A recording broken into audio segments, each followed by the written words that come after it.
This is the Ad Non-Tech Podcast, conversations about education, technology, and culture, with Dr. Doug Reed and Dr. Matt Stranick. Thank you for joining us.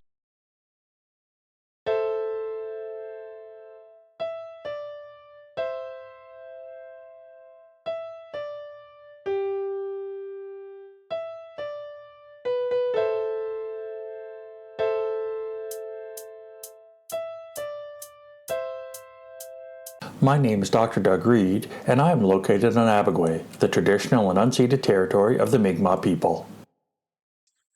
My name is Dr. Matthew Stranick, and I am located in Menakwisk in St. John, New Brunswick, which is situated on the traditional and unceded territory of the Wolastoqiyik Maliseet people.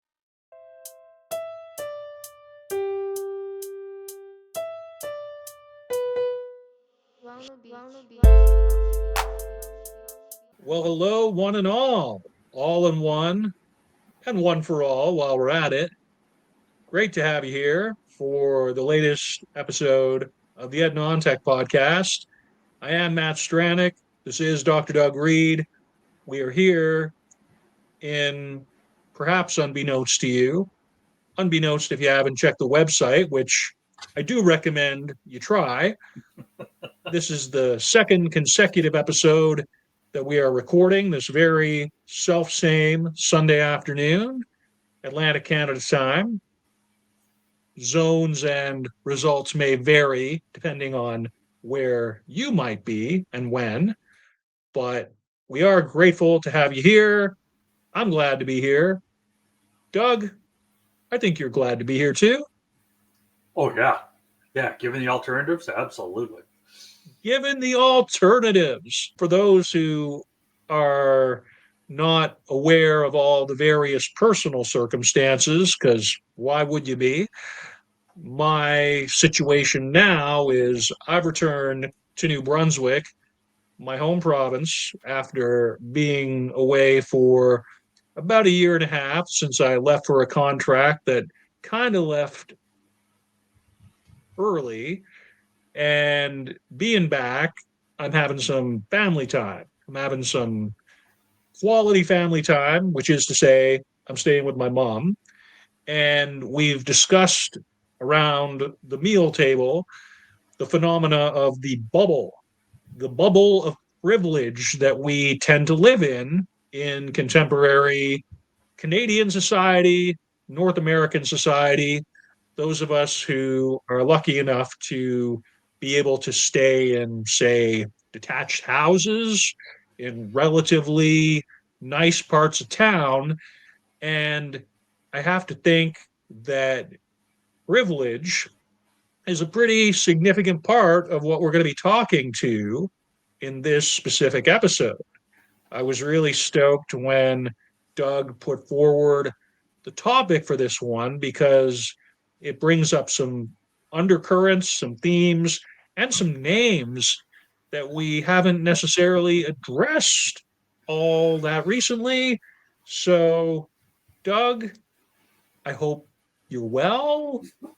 I know you were an hour ago plus. I hope you're still well. Why don't you contextualize the topic and perhaps your reasoning for the topic while we're getting started here, my friend? Sure. Well, I'm well. My dog is pre-barking. You know that little almost bark, like the warning bark, like you're getting revved up. So that's going to happen at any time. So just to give you a little warning on that. No problemo, friendo. So so I'm doing well. And I don't know if you've ever heard that old proverb, may you live in interesting times.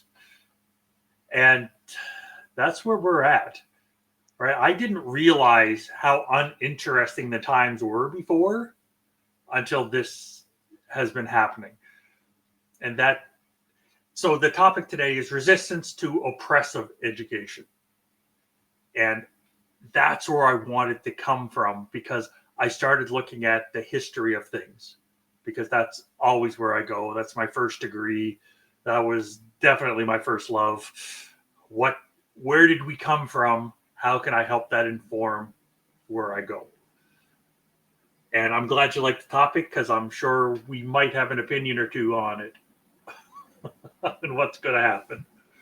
Well, definitely. And to speak to a reference which maybe I'll save the actual name for when it comes up, but when we're talking about resistance to oppressive practices within education, my first thought tends to be, because of my background, literacy and English, particularly because I'm an English major and I've spent time as an English teacher in higher ed and outside of higher ed. And I've gone so far as to volunteer my time, even when unemployed, with tutoring in whatever way. My dad has a pretty significant history in the volunteer sector, working with New Brunswick literacy groups over the years, to the point that he won a pretty prestigious award for his commitment to literacy in New Brunswick, which, for those who don't know, has tended to lag behind other provinces in the Canadian Confederation in terms of functional literacy. And to me, the notion of literacy and being able to express your ideas, express yourself, express your personhood, and political agency are deeply, deeply intertwined. And so, in the background here, some of you maybe it's not necessarily obvious. The person in my background here is none other than the famous 1950s and 60s writer and, to a lesser extent, cultural icon Jack Kerouac. And when I was in my teenage years, so going all the way back to the mid 1990s, if you can imagine such a thing, I was really deeply into the beat writers, Kerouac particularly, but also Allen Ginsberg, Gregory Corso, and William Burroughs, some of these famous names. A little group from Northern England called the Beals took their name from the beat writers. And even though it was some 30 or 40 years removed, 30 years ago, thereabouts, I found that when I was in high school and pretty checked out, pretty disengaged from my high school curriculum, that I was still strongly motivated towards literature and writing. And there was something about the authentic post war American kind of expression that found its way through these writers that really motivated me. And I guess it's kind of on the top of my mind just now because I wandered into Value Village here in St. John. I picked up a handful of paperbacks from the section they have for books there. And I happened to find a book called The Subterraneans by Jack that I hadn't read yet. I've been picking it up and I kind of shake my head and go, it isn't much now. If I was looking at this for the first time now, I wouldn't necessarily be raving about it. I'd find a lot to kind of look at it and go, not necessarily up to what I would consider proper literature as such, but because I was so deeply enamored with the spirit of it, with the feeling of it as a teenager, it kind of gave me a sense of freedom, if you will, around what I perceived in my own kind of adolescent way as being an oppressive educational context, such as I had experienced it. So that's an awful long wind up for my perspective on this, Doug. But once I got thinking of it in those terms about literacy and writing and political agency, that's where my mind started to go. So thanks for the opportunity to speak to this one, Doug. No worries. Now, I've only read Dharma Bums and On the Road by Jack Kerouac. And I read On the Road when I was in my 20s, Okay. living in a town, doing a job I wasn't thrilled with. And then Dharma Bums was much later. I was in my late 40s when I got the Dharma Bums.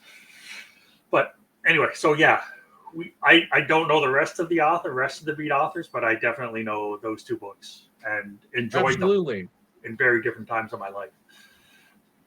So the reason for this topic is what's going on south of Canada, also what's going on in the province of Alberta, and more importantly, something came across my feed, my social media feed. It was about hedge schools in Ireland. That's what really triggered it, because my background is almost 100% Scottish. Like if I did my genealogy, basically it's all Scottish, and my wife is Métis, so we were talking about how education was used to oppress the Métis and the First Nations in Canada, and how it was used to oppress the Scots in Scotland, and we've just let that flow because the hedge school is like, wow, the British did the same thing to everybody. Like, they had one playbook. Here's how we're going to crush their culture. And they just followed the playbook.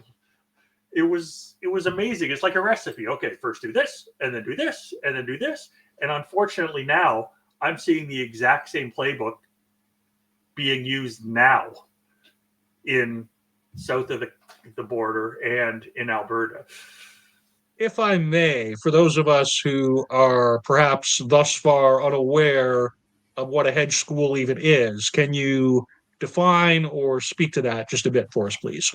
Sure. In Ireland, there was rules about who was allowed to teach and what the curriculum was going to be, because the British were in charge. And so what people did is they taught in hedges, right? Because hedges are just like the plants on the side of the road or the plants between fields, right? And they created like little barriers so your cattle couldn't get out and stuff.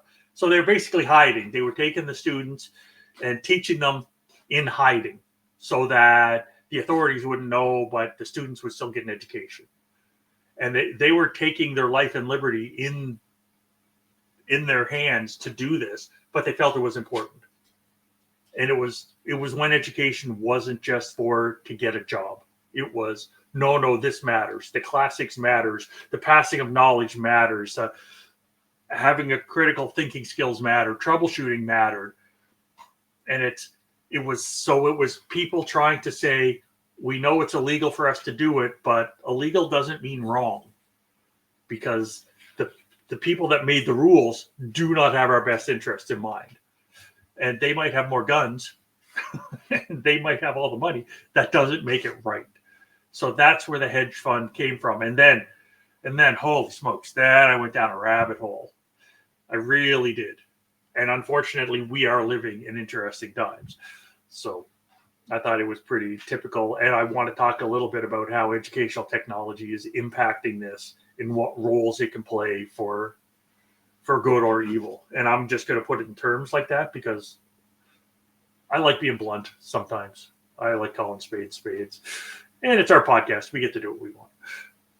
Exactly so. And speaking of hedges, I think, to use sort of the antecedent to that, a lot of practices, particularly within technology, are meant to help preserve and enhance hegemonies, if you will, of political and economic power.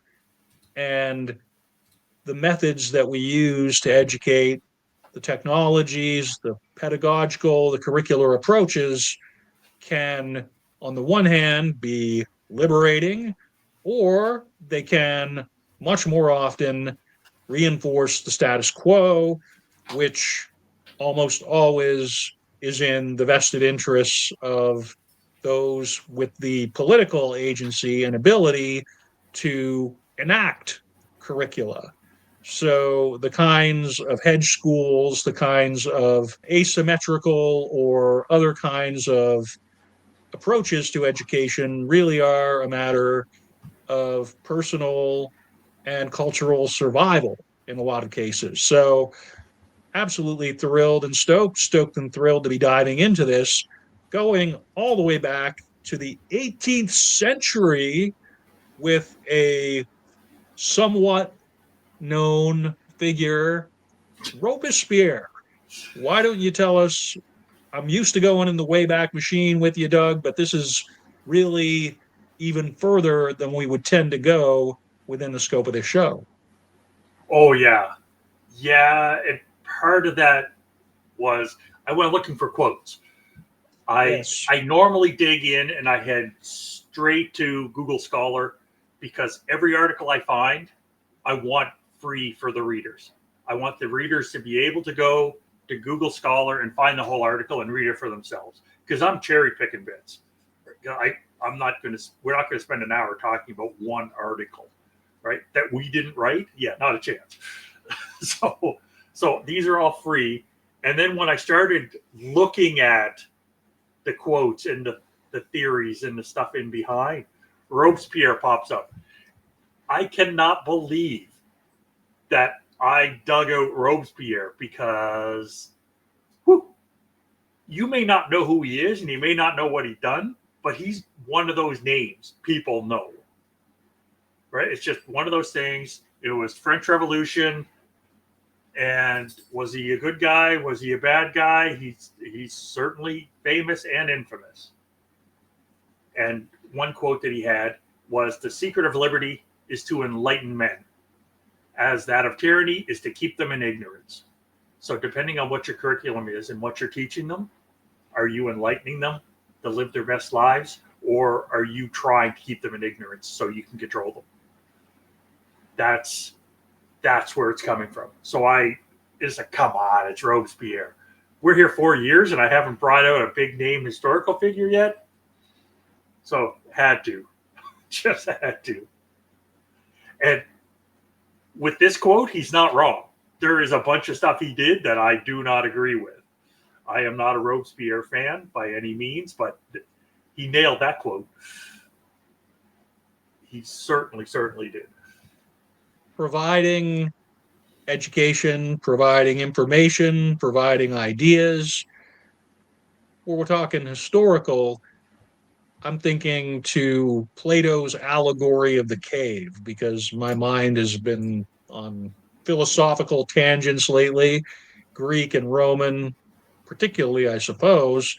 And Plato's allegory of the cave, essentially, for those who may be unfamiliar, is that the human condition essentially is such that we are imprisoned in a cave of sorts, and we have these fetters around our necks, and we are seeing straight ahead, our own sort of point of view, and in front of us are shadows, impressions, sensory impressions, impressions of the world, and we're in this cave of culture of our own devising in whatever way, and that's what we see. We see these impressions, and the notion then is that were somebody in such conditions to manage to escape from the cave, they would go out into the sunlight and be blinded because they were simply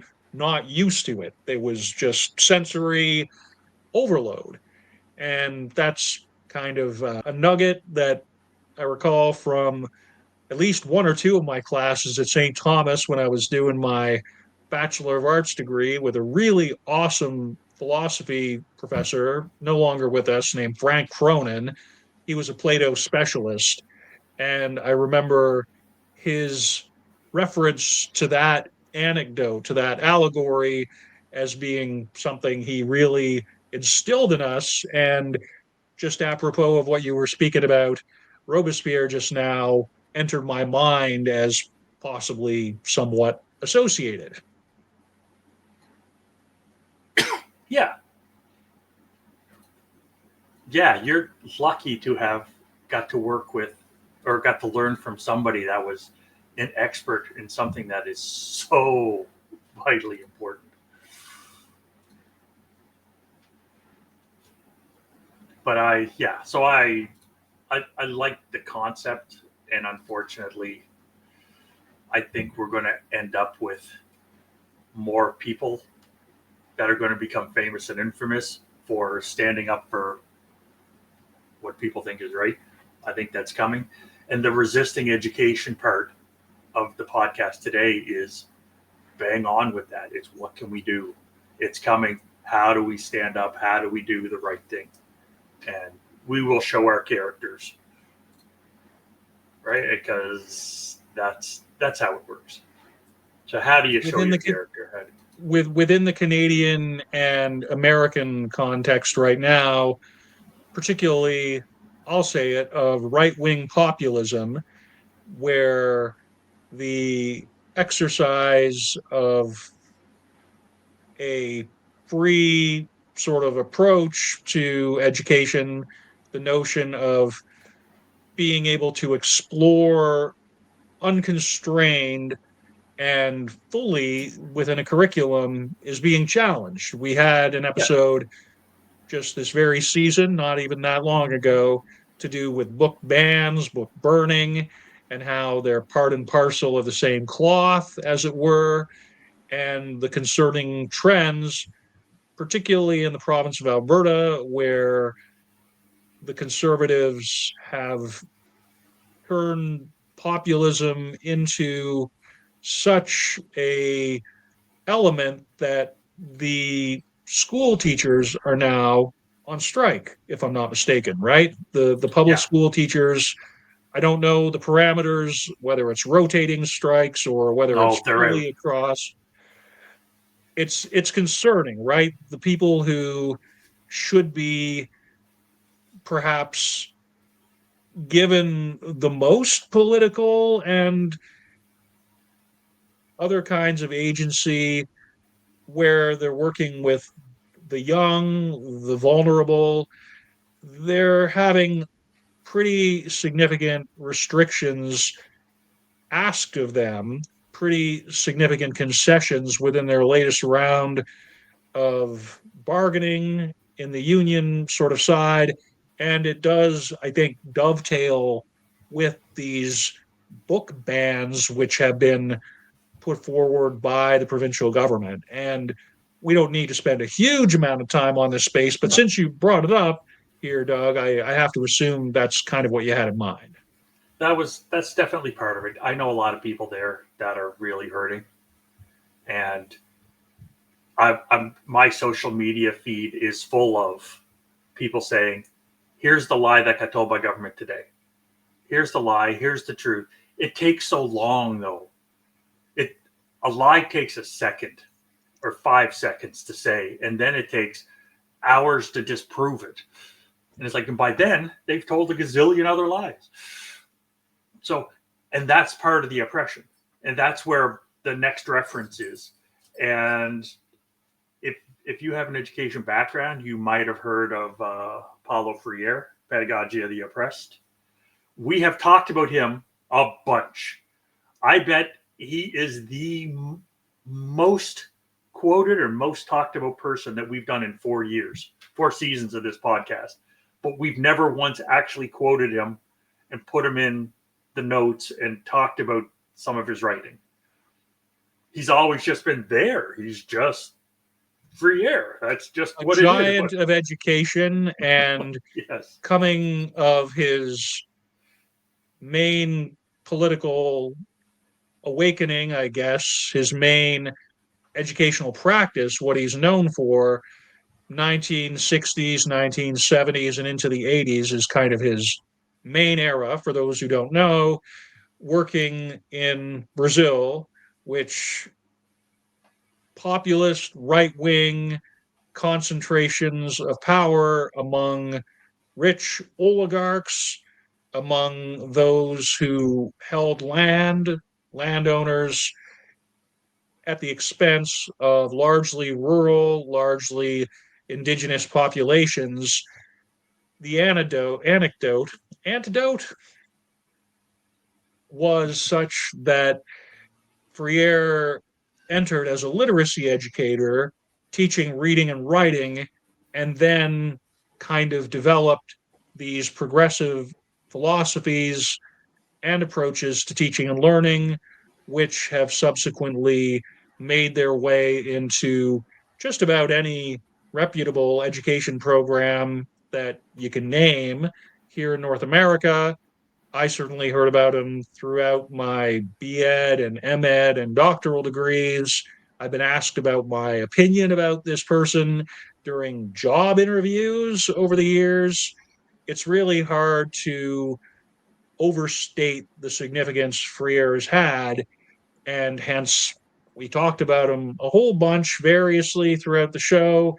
Not for a while though, so I was really stoked and thrilled and stoked to see his name and this quote in the references.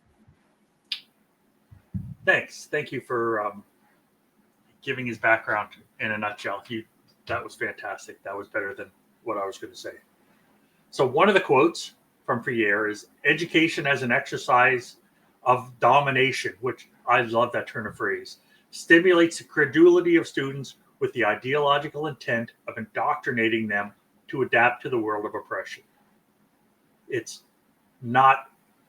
making sure they know just enough to not know that there's other choices. That's an outstanding way of putting it, Doug.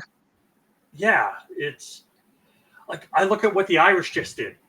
The Irish government just passed some funding laws where artists, like people in the performing arts or people that are like painters and writers and stuff, they have to jump through the hoops to get funding.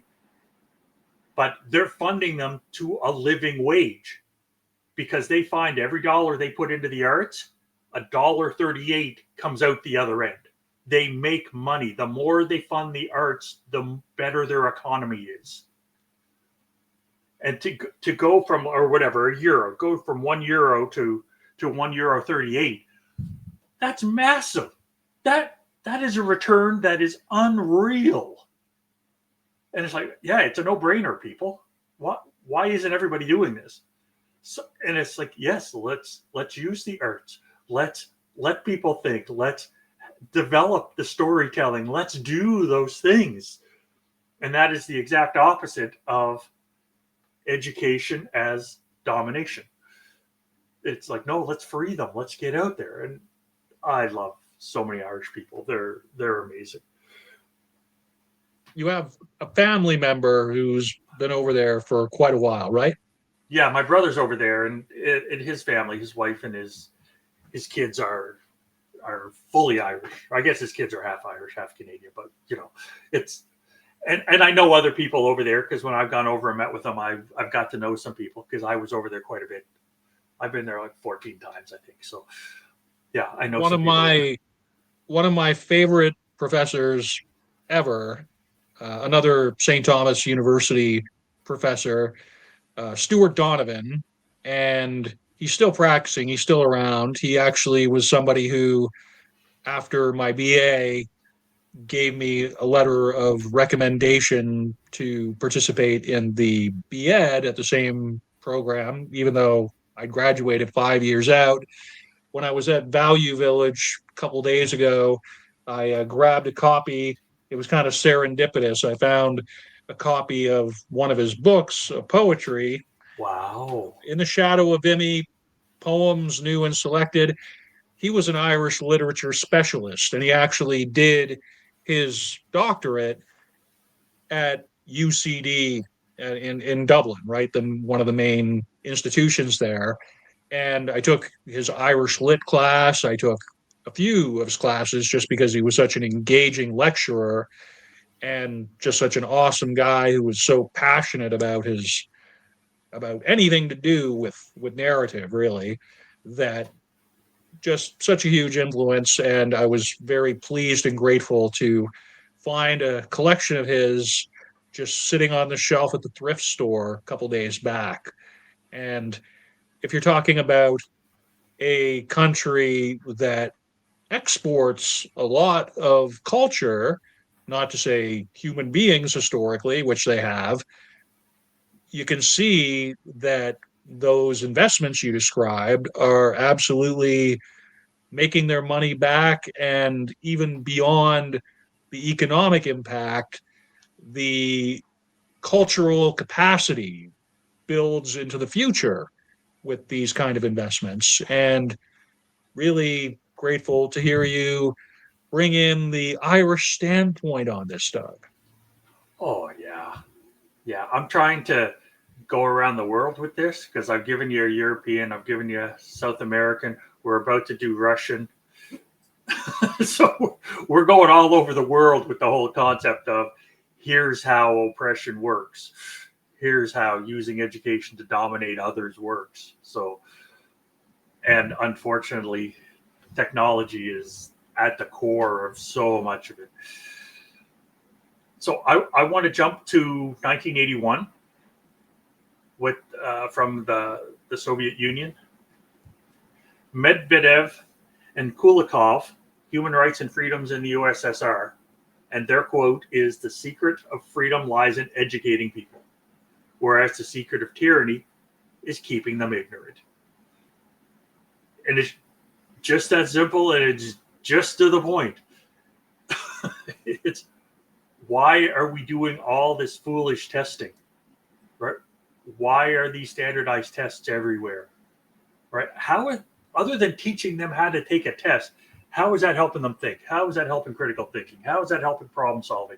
How is that helping with teaching them empathy and compassion for others? Like, what are we doing, right? Other than trying to keep people ignorant. And it just drives me bonkers that I'm hammering away on it. Speaking to standardized testing, I think the problem with those kinds of tests is that, generally speaking, they only tend to emphasize lower order types of knowledge. They only tend to emphasize remembering and regurgitating. That may be somewhat of a paraphrase of Bloom's taxonomy of learning. But if you're looking at higher order ways of teaching and learning, if you're looking at the kinds of inquiries which lead to synthesis, taking various elements and combining them, if you're looking at analysis, if you're looking at creation, if you're looking at hands-on kinds of learning, very often these standardized testing approaches aren't really good for those.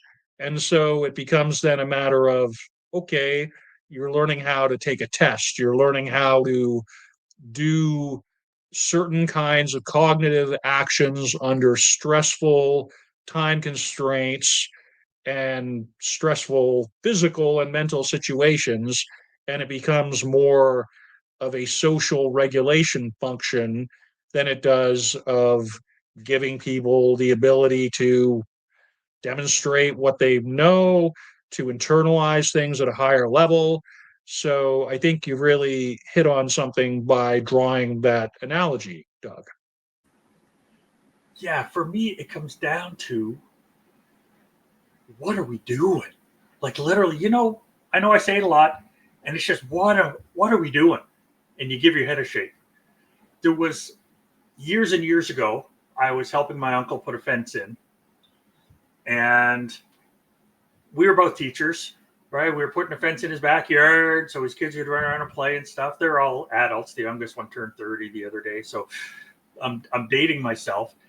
And it was end of June. We were both teachers, so we're both burnt out. We're both exhausted, and we got the auger stuck because we were drilling the hole, and you got to move the thing around. And we got the auger stuck, and we might have lost it. Do you ever just lose it where you're like, what's going on? And so I literally said to him, time to go to bed. We'll leave it stuck. I'll come back right after work and I'll help you get it out tomorrow. And it took about 3 seconds to get out the next day, but we needed to walk away. And because it was June in Alberta, it was about 11 o'clock at night. And it's like, okay, we're idiots. We're both very clever people, but what are we doing? And we need that sober second thought. And I honestly think so much of what our education curriculum is doing right now is not having the sober second thought.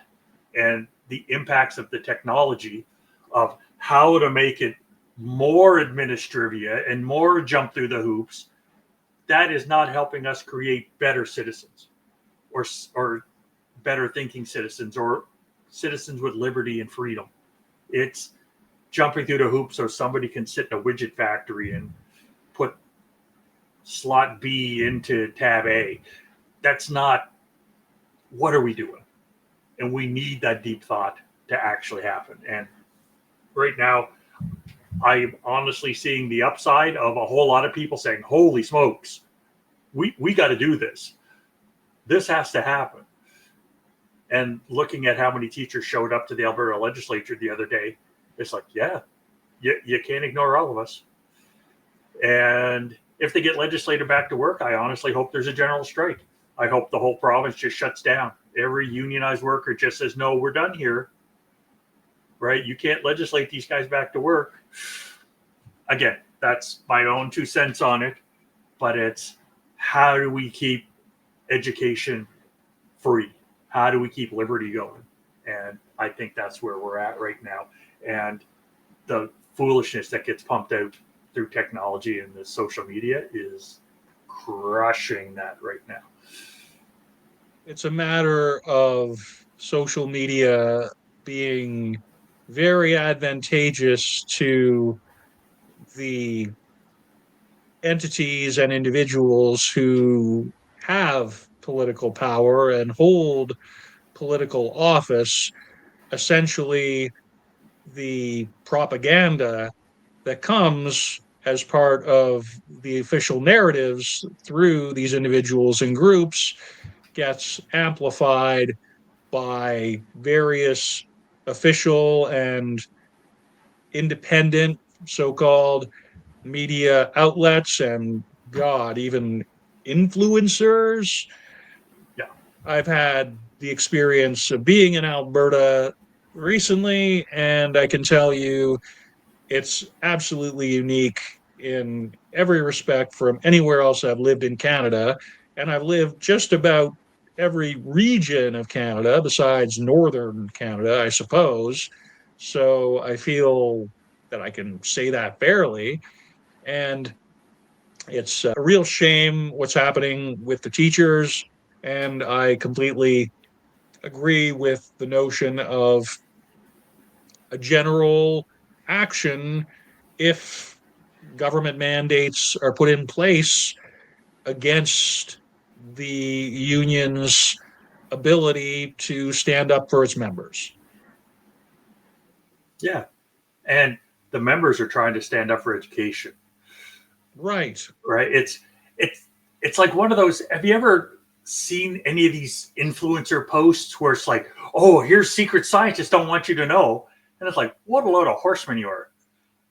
Like, if I know something cool, I want to tell everybody. And have you ever put 3 experts in a room and had them agree on anything? Right? You put experts in their field in, and they will agree on some stuff, but there's a whole lot they don't agree on. So this whole, oh, the experts are out to get you. It's like, no, they're not. This is all made up BS. Conspiracy theories and superstition are part and parcel of what those who are empowered rely upon as a pretty key tactic to amplify and extend their messaging, to Yeah. further political hegemonies, usually against vulnerable individuals, by making their demands for further agency. I keep using that word, but I think it's appropriate. It's characterizing those who are vulnerable as being unreasonable and at the expense of other productive discourse you could be having in the space, right? Right. But that leads us to the McConnell 2011 article about Irish head schools, rejection, resistance, and creativity. And this is not new. This O'Connell gives the history from 1695 to 1830. So over 130 years of Irish head schools. And what it does is encapsulates the idea of poverty, clandestinity, and local protection. So how to survive political repression over a long period of time. And it comes down to deep-rooted networks of local acquaintances and complicity. That's how it works. That's what you got to do, is keep it small, keep it quiet, keep it local. And nowadays, with the technologies that we have, how would this work? All it would take was one kid with a phone that could take video, and then suddenly it's on the web and it's everywhere. So how do you do that? Or one nosy neighbor, or whatever. I know some Karens and I like them, but Karen is the term for for some of those people. And it just comes down to, here's how you have to resist it. Karen and Big Brother may be more than passingly acquainted, I think it's fair to say.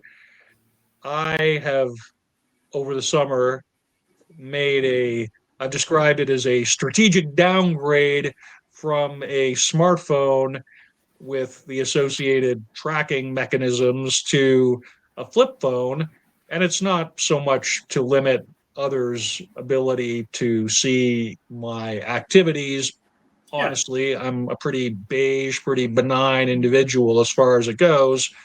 But I did, over the summer, have the opportunity to speak with Dr. Leslie Guys, who spent a very significant career, 30-year career, with the NSA, the National Security Agency in the United States, where she worked as a mathematician.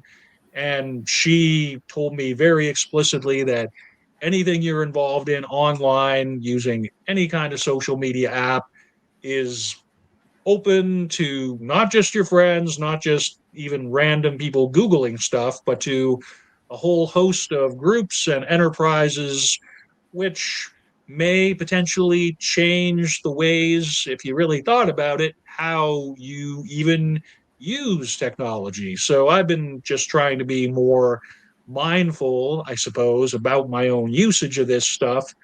And to the extent that I can, I'm dialing it back just a tad and trying to be more intentional about what I put out there, not just through, for instance, this podcast and writing publicly and the like, but even how I access the internet. So, for instance, as opposed to my passive scrolling and doom scrolling and clicking around, which I tended to do a lot more of when I had a smartphone, I think, for me, it's kind of leading as part of a wider project. Speaking to the point of technology, which you've referred to a few times here, Doug. Yeah, well, we are the Ed Non-Tech podcast, so.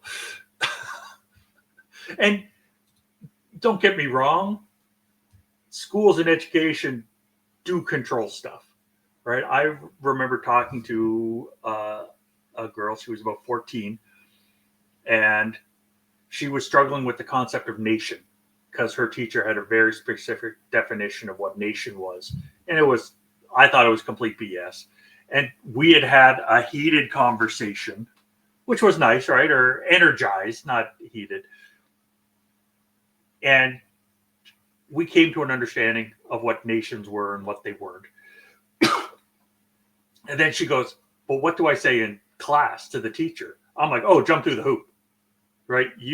You're smart. Tell that teacher whatever you have to do to get out, right? To get through. But you know now, right? You're not believing that just because the teacher said, right? It's do your own thinking. So I wasn't trying to be a resistance leader. I wasn't trying to be any sort of influence. And it's like, oh, but I was. It's jump through the hoop. Like that was my first reaction. It's jump through the hoop. They have control right now, so do what you need to do so they don't have control. So you can tick that box and move on. But as long as you know, that was the important part for me. It was as long as you know. And that's what these Irish head schools were all about.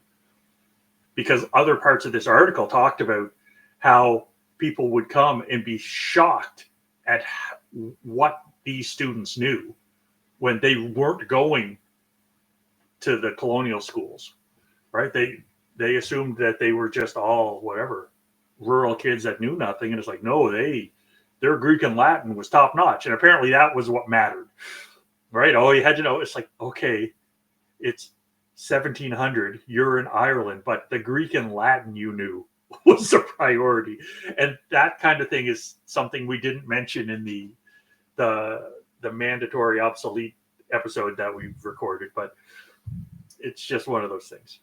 I just wanted to bring it up. Filling people with obsolescent knowledge implicitly limits how they're able to operate in the present with contemporary factors Yeah. at play. So I think your point is very well taken there, Doug. Thanks. I want to jump to Schroeder 2021, How to Ban a Book and Get Away with It. And we did an episode on book banning, and a lot of the repression is, educational suitability.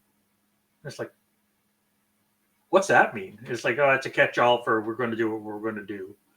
And thankfully, people push back on that because so much of that is politically motivated. But I just wanted to, it's there, right? And I don't agree with a whole lot of evil crud. And I have my own definitions of evil that I think are pretty standard. But school boards do this all the time. And it's part of what you have to do is stand up. It's like, how do you resist the oppression? How do you resist the dominance? And I'm bad for it. I'm the one that stands up every time. And that you don't win, right? It's other people may not lose. You're fighting for the other people because you're going to lose if you stand up. You're going to take it. It's very rare that you don't, right? Like, look at Robespierre. After that quote that he had, right? He was dead like a couple of months later. They'd had enough of him.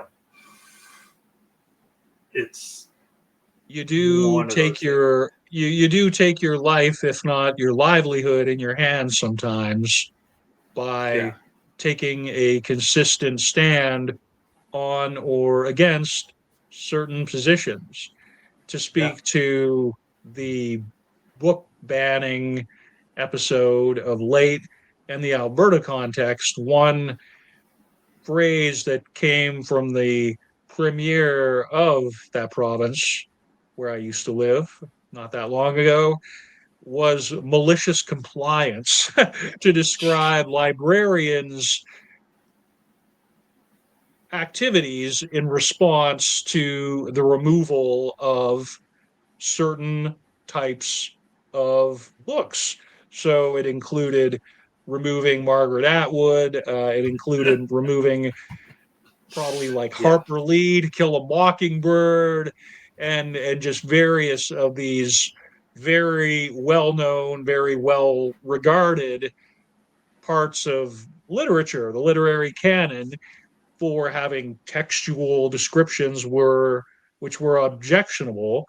And Danielle Smith's comment as to the effect of malicious compliance. Like, that's how you see it, is it? That's what you see as a reasonable response to that situation which you yourself have created. I found that laughable and sad at the same time.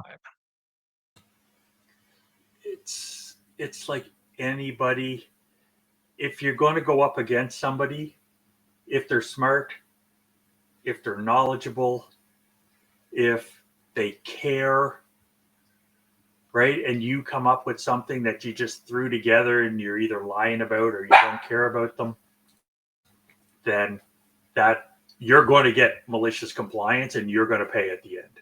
You're absolutely. Going to pay. You're going to have people jumping through the hoops to get by is what you're going to have. Yeah. Now, part of that, and I know I'm being flip, we're being flipped, and it's like, oh yeah, that's how you stand up, that's how you fight, that's how you do whatever. Some people aren't in that position, right? Because we are in a privileged position, even though it may Very not much feel so. like it sometimes. So I have an article from 2024 from Mahandi, Nazay, Habibi, Mahmoud, Neza, and Griffiths, and it's about female education ban by the Taliban. So this is very new. This is very current, and they talk about the main social determinants of mental health, and then they list them.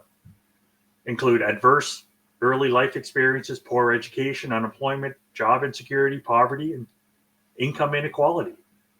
And it's like, yeah, that's what oppressors have been doing for hundreds upon hundreds of years, right? That's the playbook. That's how they do it. That's why resisting it is so important. That's why education is so vital, right? So vital.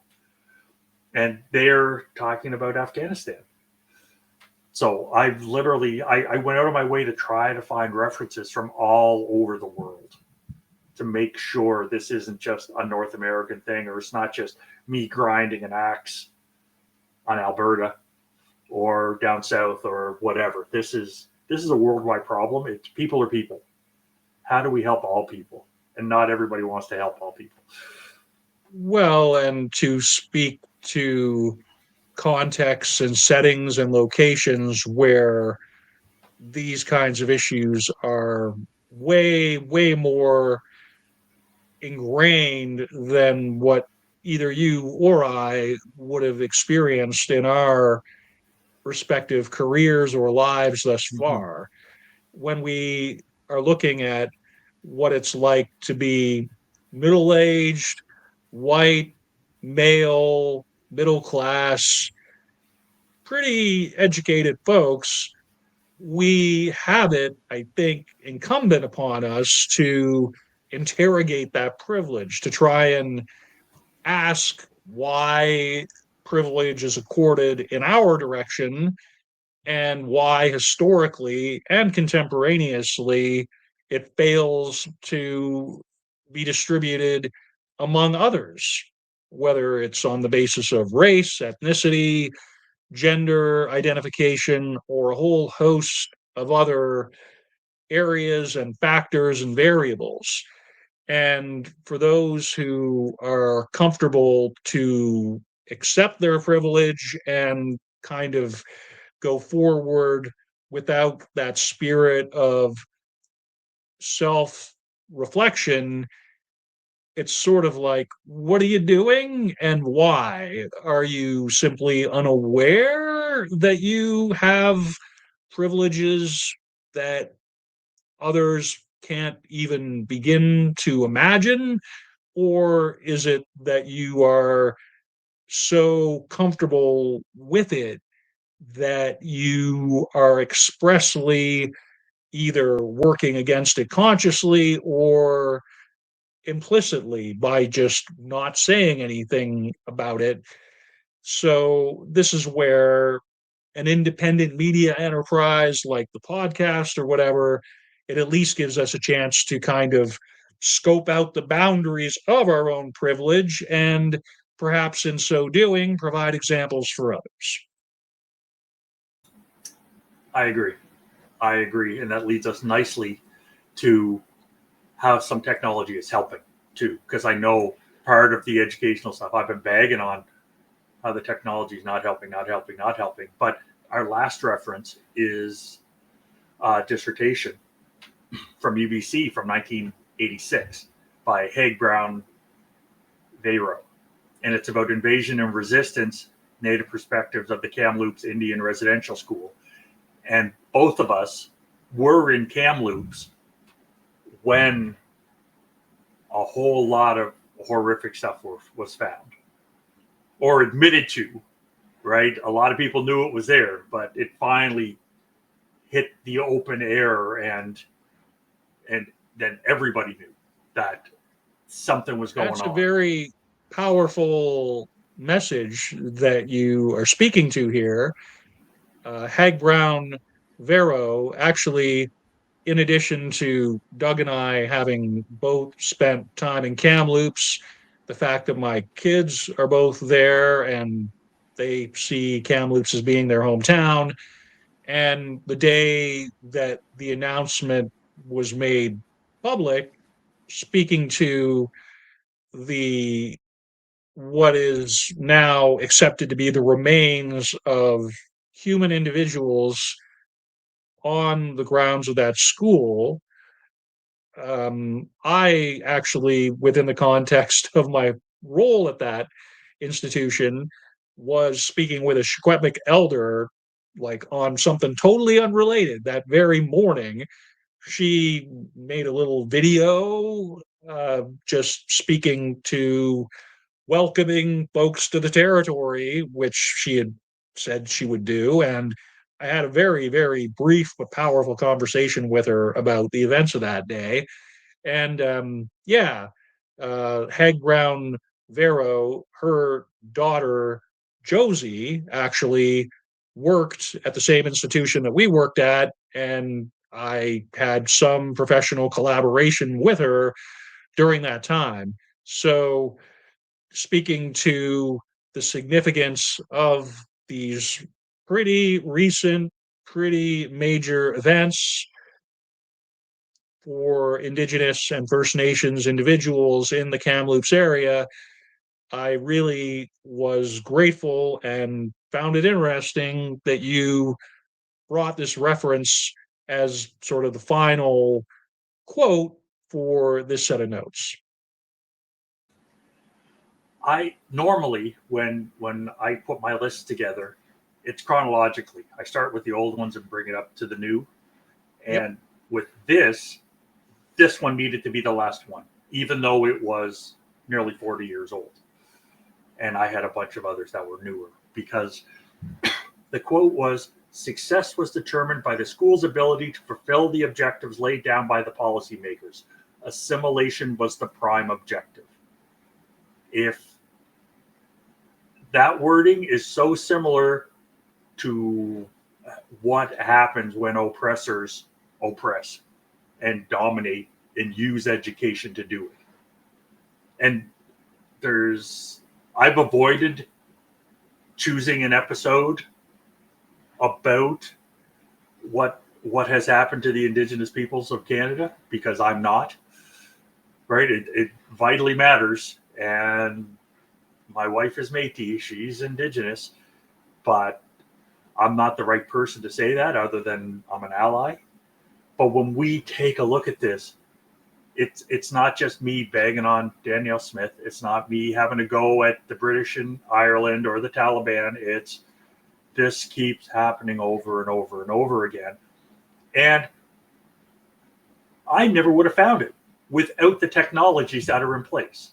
This is where the technologies help, right? I wasn't going to the library at UBC to find this last week. That was not happening. And I lived in Kamloops, and I did a bunch of research looking around. I never found this before. So the fact that it is there, it's free, and anybody with an internet connection and a web browser can go find this now. And now, for the listeners, they've got the citation. They can go in and get it in 2 seconds in Google Scholar. But this is how it can help. I believe more information is good. I don't believe all information has the same value. I definitely don't believe anybody's opinion matters. Right? But the fact that I could go find this and find that quote and have it tie into what we were doing, even though we both live there, I didn't know this existed. I just didn't. And look at what it used to be. We would have had to go to campus. I don't even know what campus. Is it the one in Vancouver? Right? Is it the one in Burnaby? Wherever that library is, wherever the education library is, we would have had to go there. And now, there it is, freely available. Bang, let's use it. Let's build on this. I think it's brilliant that the technology is there to help share this idea, because this was lost, or not even lost. It was dismissed, ignored, brushed off, and the people that knew, but everybody just kind of ignored it. The amount that I didn't know is still shocks me every day. It's like, I have a degree in history, in Canadian history, and I didn't know any of this. It was a brush off. It was a 5-second comment, like once in 3 years for my degree, because I'm old enough that BAs were 3 years. But anyway, again, off my soapbox. I just needed to say, yeah, this horrible thing happened with schools being used to be oppressive. And thankfully now, hopefully we're on the other side of it, because a lot of people worked really hard and resisted and resisted and resisted over generations. But there it is. And I'm just wondering what you're Well, I definitely have to say, first of all, I'm grateful and pleased to be able to speak to what for both of us has been, and really for me is still, Kamloops is going to be part of my life for the rest of my life. My kids are deeply involved there. I can see them both wanting to stick around. And to that extent, I have a interest in what goes on in that community. So to the extent that this is one aspect of a national phenomenon, something that happened coast to coast, which we as a nation have to deal with, it's vital as part of reconciliation that we have truth. There has to be truth before reconciliation.